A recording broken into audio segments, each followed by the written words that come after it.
كنتي عايش حياة عادية حتى تعرضتي لصدمة نفسية وحياتك تدمرات. غنعطيك الحل ديال الصدمة النفسية. علاش جاتك صدمة نفسية وشنو خصك دير باش تحيد الصدمة النفسية. الصدمة النفسية جاتك يا اما ربطتي السعادة ديالك بالماديات ولا بالبشر، ولا ربطتي الامان ديالك بالماديات ولا بالبشر، ولا ربطتي القيمة ديالك بالماديات ولا بالبشر، ولا المشكل اللي جاك كبرتيه. هادو هما الاسباب اللي خلاوك تعرض لصدمة نفسية.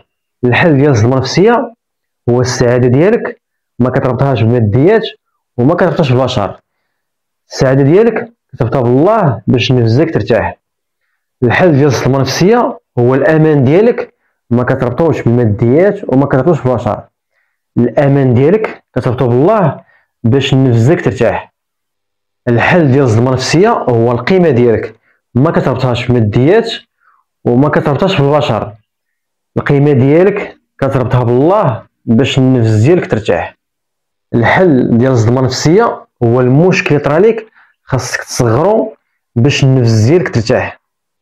الصدمة النفسية عندها جوج ديال الحلول. الحل الأول هو المشكل طرا ليك كتصغرو.